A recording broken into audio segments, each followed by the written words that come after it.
नाही, आता FIRच्या बाबतीत ते काय करतात ते आपण सर्वजण बघू. जर याच्यातून कुठंच काही जात नाही, आम्हाला फक्त इच्छा एवढी आहे, त्यात राजकारण आलं नाही म्हणून आम्ही कोणाचं नाव घेत नाही. जर वेळ आली, नाही मिळतच नाही दादांना, मग नंतर आम्ही नाव घ्यायला सुरुवात करू. दादा, तुम्ही आज या ठिकाणी आला, तुमच्यासोबत देवेंद्र पवार आहे, तुमच्या कुटुंबाचे आहे. दादांच्या कुटुंबाचे सदस्य का नाही तुमच्यासोबत असते? ते त्यांच्या लेवलवर लढतायत ना. जयली तिथं इच्छा व्यक्त केली, आम्ही त्यांच्या कुटुंबातला आहोत, आम्ही पण त्यांच्या जवळ होते. त्यानंतर सुनित्रा काकींनी सीबीआयकडे एन्क्वायरी देण्यात यावी असंही तिथं पत्र दिलेलं आहे. पण हे सगळं होत असताना ज्या त्रुटी आहेत, जसं FIR होणं महत्वाचं आहे, एन्क्वायरीमध्ये बऱ्याच काही गोष्टी आम्हाला जाणवत आहेत. DGCA कडनं सुद्धा काही लोकांना वाचवलं जातंय. हे जेव्हा आम्हाला कळालं, आम्ही आता प्रेस कॉन्फरन्सच्या माध्यमातून फक्त लोकांची जी इच्छा आहे की आम्हाला कळलं पाहिजे हे आम्ही त्या ठिकाणी दाखवत आहोत.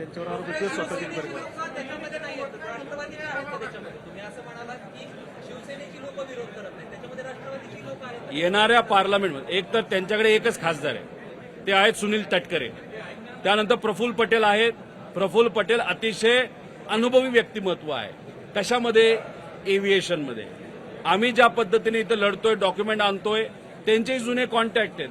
त्यांनी आम्हाला जर मदत केली असती तर आम्हाला आवडलं असतं. 4-5 कागदं आम्हाला दिली असती, नाही लढा तुम्ही चांगलं करता, पण त्यांच्याकडनं अजूनपर्यंत झालं नाही. उद्या कदाचित होईल. विषय तो नाही. विषय त्यांच्याकडे एकच खासदार आहे, ते मुद्दे मांडतील नाही मांडतील हा वेगळा विषय.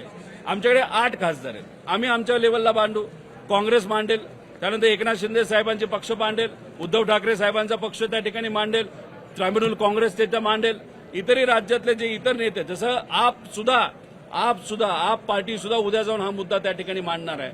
त्यामुळे पार्लमेंटमध्ये बरेच लोक मुद्दे घेतील आणि त्याच्यात एव्हिएशन मंत्री आहेत ते त्या पदावर राहिलेच नाही पाहिजे, कारण त्यांच्या पार्टीच्या प्रमुखाचं आणि VSRचं आर्थिक संबंध आहेत हे सिद्ध झालेलं आहे. त्यामुळे त्यांचा राजीनामा सुद्धा मागितला जाईल असं आम्हाला वाटतं.